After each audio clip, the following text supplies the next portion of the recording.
ഖുർആൻ നമുക്ക് പഠിപ്പിക്കുന്ന തത്വം, ഇസ്ലാം നമുക്ക് പഠിപ്പിക്കുന്ന തത്വം, നാം ലോകത്ത് എവിടെ ജീവിക്കുകയാണെങ്കിലും പ്രബോധന രംഗത്തിൽ അതേ തർത്തീബ് അനുസരിച്ചിട്ടായിരിക്കണം നാം പ്രബോധനം ചെയ്യേണ്ടത്. അള്ളാഹുക്കൾ അവകാശം നൽകി കഴിഞ്ഞാൽ നാം ക്ലാസ് എടുക്കുമ്പോൾ ആരുടെ അവകാശം പറയണം? അള്ളാഹ് ഖുർആനിൽ പഠിപ്പിച്ചതുപോലെ, മുൻ ഗ്രന്ഥങ്ങളിൽ പഠിപ്പിച്ചതുപോലെ, ആ മഹാനായ ലുഖ്മാൻ പഠിച്ചതുപോലെ ലുഖ്മാൻ നമുക്ക് പഠിപ്പിക്കുന്ന ശൈലിയായിട്ട് മഹാനായ റബ്ബുൽ ഇസ്സത്തി ജല്ല ജലാലുഹു ഖുർആൻ പറയുന്നു, വസ്സൈനൽ ഇൻസാൻ, മനുഷ്യനോട് അല്ലാഹു സുബ്ഹാനഹു വ തആല ചെയ്തതായ വസിയത്താണ് എന്ത്? ബിവാലിദൈഹി, അവന്റെ മാതാപിതാക്കളെ സംരക്ഷിക്കണം എന്ന വസിയത്ത്. അല്ലാഹുവിന്റെ ഉപദേശമാണത്, ഖുർആന്റെ ഉപദേശമാണ് അത്. ഖുർആനിൽ ഹകീം അദ്ദേഹത്തിന്റെ മകന് നൽകിയതായ ഉപദേശത്തിൽപ്പെട്ടതാണത്. എന്തുകൊണ്ട്? ഹമലത്തുഹു ഉമ്മുഹു, ആ മനുഷ്യനെ അവന്റെ ഉമ്മ ചുമന്നു ഗർഭിണിയായി. വഹ്നൻ അലാ വഹൻ, ശേഷിയുടെ മേശേഷികേട്. ഈ ശേഷികേടോടുകൂടി ആ ഉമ്മയുടെ ലക്ഷ്യം, അവള് തലവേദന വരുമ്പോൾ കുട്ടിക്ക് പ്രയാസം തട്ടുന്ന ഗുളിക ഞാൻ കഴിക്കൂല. വല്ല എത്ര രോഗങ്ങൾ വരുന്നു, ആ രോഗത്തിനൊക്കെ ശമനം കിട്ടാൻ വേണ്ടിയുള്ളതായ മരുന്ന് കഴിക്കുമ്പോൾ എൻ്റെ കുട്ടിക്ക് കോട്ടം തട്ടരുത്. അപ്പോൾ വഹ്നൻ അലാ വഹൻ, ശേഷികേടിൻ്റെ മീതെ ശേഷികേട്. ആ രൂപത്തിലാണ് ഉമ്മ കുട്ടിയെ ഗർഭാശയത്തിൽ വളർത്തിയത്. ഒഫിസാലുഹു ഫി ആമൈൻ, എന്നിട്ട് ജനിച്ച ശേഷം 2 വർഷം ആ കുട്ടിക്ക് മുലയൂട്ടുന്ന കാര്യത്തിലും ശേഷികേട് അവരെ ചുമന്നു, അവർ പ്രയാസം ചുമന്നു. എന്ത് കാരണത്താൽ? കുട്ടിക്ക് വേണ്ടി, കുട്ടിയുടെ നന്മയ്ക്ക് വേണ്ടി. അപ്പോൾ എത്രമാത്രം അവരോട് നാം കടപ്പാട് നമ്മുടെ മുമ്പിൽ ഉണ്ട് എന്നത് പഠിപ്പിക്കാൻ വേണ്ടിയാണ് ഈ മുഖവുര മഹാനായ ലുഖ്മാൻ നൽകുന്നത്. ആ ലുഖ്മാൻ നൽകിയ വാർത്ത, കുട്ടിയുടെ മുമ്പിൽ നടത്തിയതായ ക്ലാസ്സിൽ എന്ത് സംഭവിച്ചു എന്നത് നമുക്ക് അല്ലാഹ് പഠിപ്പിച്ചു തരുന്നത്, നാം അതിൽ നിന്നിട്ട് പാഠം ഉൾക്കൊള്ളാൻ വേണ്ടിയാണ്. അനിഷ്കുറു ലീ വലിവാലിദൈക ഇലയ്യൽ മസീർ, അള്ളാഹുവിന്റെ കൽപ്പന അള്ളാഹു വസിയത്ത് ചെയ്തപ്പോൾ എന്തായിരുന്നു? കുട്ടിയെ അറിയാമോ? എനിക്ക് നീ ശുക്ർ ചെയ്യണം, നിന്റെ മാതാപിതാക്കൾക്കും നീ നന്ദി പ്രകടിപ്പിക്കണം. അള്ളാഹുവിന് ശുക്ർ ചെയ്യുന്നതോടൊപ്പം നിന്റെ മാതാപിതാക്കൾക്ക് ശുക്ർ ചെയ്യണം എന്ന് മഹാനായ ലുഖ്മാനുൽ ഹകീം മകനോട് വസിയത്ത് ചെയ്തപ്പോൾ പറഞ്ഞു എന്ന് ഖുർആൻ നമുക്ക് പഠിപ്പിക്കുന്നു. ഇലയ്യൽ മസീർ, അള്ളാഹുലേക്കാണ്. അള്ളാഹു പറയുന്നു, എന്നിലേക്കാണ് മടക്കം. വഇൻ ജാഹദാക, അഥവാ നിന്റെ വാപ്പ, നിന്റെ ഉമ്മ അള്ളാഹിന്റെ വാക്ക് പാലിക്കാത്ത, അള്ളാഹുവിന്റെ കൽപ്പന ധിക്കരിച്ചുകൊണ്ട് ജീവിക്കുന്ന, നേരത്തെ അള്ളാഹു ഖുർആനിലൂടെ ലുഖ്മാനിന്റെ നാവിലൂടെ പഠിപ്പിച്ച ശിർക്ക് ചെയ്യരുത് എന്ന് കൽപ്പിച്ച ആ കൽപ്പന ധിക്കരിക്കുന്ന ഉമ്മയോ വാപ്പയോ, നിന്റെ വാപ്പയോ ഉമ്മയോ ആണെങ്കിൽ, വഇൻ ജാഹദാക അലാ അൻ തുശ്രിക ബി മാ ലൈസ ലക ബിഹി ഇൽം, നിനക്ക് അള്ളാഹു അനുവാദം നൽകാത്തതായ രൂപത്തിൽ അള്ളാഹുവിൻ്റെ കൂടെ ഷിട്ടികളെ പങ്കു ചേർക്കാൻ വേണ്ടി നിന്നോട് ഉമ്മയും വാപ്പയും കൽപ്പിക്കുകയാണെങ്കിൽ, ഫലാ തുതിഉഹുമാ, ഈ കാര്യത്തിൽ നീ നിന്റെ മാതാപിതാക്കളെ അനുസരിക്കരുത്. വസാഹിബുഹുമാ ഫിദ്ദുനിയാ മഅറൂഫാ, പക്ഷേ എങ്ങനെയാണെങ്കിൽ പോലും, അഥവാ അവർ ഏറ്റവും വലിയ പരാക്രമമാകുന്ന ശിർക്ക് നിന്റെ മാതാപിതാക്കൾ ചെയ്താൽ പോലും അവർക്ക് നീ ചെയ്യേണ്ടതായ അവകാശം നീ ചെയ്യൽ നിന്റെ ബാധ്യതയാണ്.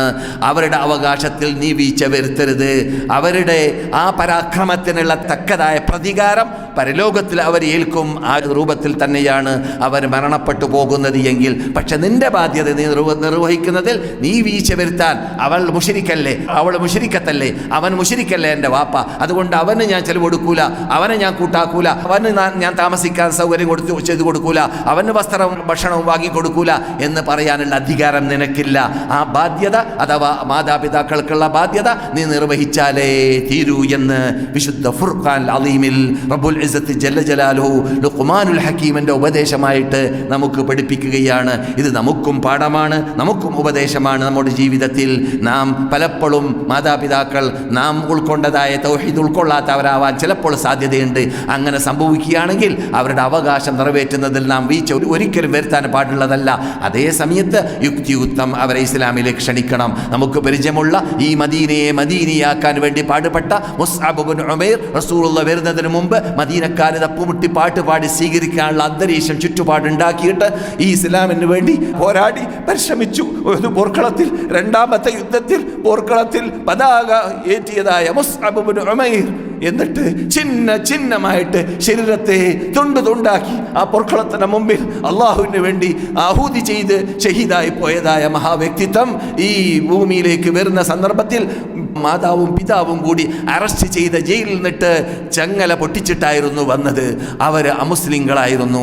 എത്രത്തോളം ചരിത്രത്തിൽ നല്ലൊരു ശതമാനം പണ്ഡിതന്മാർ പറയുന്നത് അവരെ ദ്രോഹിച്ച മർദ്ദിച്ച ഉമ്മ മുസ്ലിമത്ത അല്ലാതെ കാഫറത്തായിട്ടാണ് മരിച്ചു പോയത് എന്നതാണ്. ആരുടെ? ഈ മദീനയാക്കിയ മുസ്അബ് ഇബ്നു ഉമൈറിന്റെ ഉമ്മയുടെ സ്ഥിതിയാണ് പറയുന്നത്. അതുകൊണ്ട് അതിലൊന്നും നാം ബേജാറാക്കേണ്ടതില്ല. അത് അള്ളാഹുവിൻ്റെ ലീസ്റ്റിൽ അങ്ങനെയുള്ളതായ തഖ്ദീർ അനുസരിച്ച് വരുന്നത് പോലെ വരും. നമ്മുടെ ഡ്യൂട്ടി, നമ്മുടെ ജോലി എത്തിച്ചു കൊടുക്കേണ്ടവർക്ക് എത്തിച്ചു കൊടുക്കുക. ഒമാ അലൈക്കൽ ബലാഗ്, നിന്റെ ബാധ്യത ജനങ്ങൾക്ക് സത്യം എത്തിച്ചു കൊടുക്കുക എന്നത് മാത്രമാണ്. അവരുടെ ഹൃദയത്തിലേക്ക് കയറ്റുക, അവരെ നന്നാക്കി എടുക്കാൻ വേണ്ടിയുള്ളതായ ആ ഹിദായത്ത് നൽകുക. അത് അള്ളാഹുവിൻ്റെ കഴിവാണ്, അള്ളാഹുവിൻ്റെ ഇഷ്ടമാണ്. അത് അള്ളാഹുവിലേക്ക് വിട്ടുകൊടുക്കുക. നിന്റെ ജോലി നീ നിർവഹിക്കുന്നതിൽ വീഴ്ച വരുത്താൻ പാടില്ല. അതേ സമയത്ത് മാതാപിതാക്കൾക്കുള്ള ആ ബാധ്യതയിൽ നീ അവർ മുശ്രിക്കുകളായിരുന്നാലും വീഴ്ച വരുത്തരുത് എന്നതാണ് ഖുർആൻ പഠിപ്പിക്കുന്നത്. വസാഹിബുഹുമാ ഫിദ്ദുനിയ മഅറൂഫ, ദുനിയായ എല്ലാ ഉപദേശ നിർദ്ദേശങ്ങളിലും ദുനിയായ എല്ലാ ഇഹ്സാനുകളിലും അവരോട് നീ ശരിക്ക് പങ്കുവഹിക്കണം. അവർക്ക് വേണ്ടതായ ഒത്താശകൾ ചെയ്തു കൊടുക്കണം. അതിലൊന്നും നീ വീഴ്ച വരുത്താൻ പാടുള്ളതല്ല. എന്നിട്ടോ വത്തബിഅ സബീല മൻ അനാബ ഇലയ്യ തുമ്മ ഇലയ്യ മർജിഉകും ഫഉനബ്ബിഉകും ബിമാ കുൻതും തഅമലൂൻ. എന്നിലേക്ക് മടങ്ങിയ അല്ലാഹുവിലേക്ക് മടങ്ങിയവരാരെല്ലാം ലോകത്തിലുണ്ട്. ലുഖ്മാനെ പോലത്തതായ ലക്ഷങ്ങൾ നമ്മുടെ മുമ്പിൽ വിട്ടുകടന്നിട്ടുണ്ട്. കോടിക്കണക്കിന് ആളുകൾ വിട്ടുകടന്നിട്ടുണ്ട്. അവരുടെ റൂട്ടിലേക്ക് നിങ്ങൾ ചെല്ലുക. തുമ്മ ഇലയ്യ മർജിഉകും ഫഉനബ്ബിഉകും ബിമാ കുൻതും തഅമലൂൻ. അവസാനം നിങ്ങളെല്ലാവരും എൻ്റെ സദസ്സിലേക്ക് വരും. അന്ന് നിങ്ങൾ ചെയ്ത ചെറുതും വലുതുമായ സർവ്വത്തിനുമുള്ളതായ ആ വിചാരണ നിങ്ങളോട് നടത്തപ്പെടും. എന്നിട്ട് അതിന് പ്രതികാരമോ അല്ലെങ്കിൽ പ്രതിഫലമോ നിങ്ങൾക്ക് ലഭിക്കും.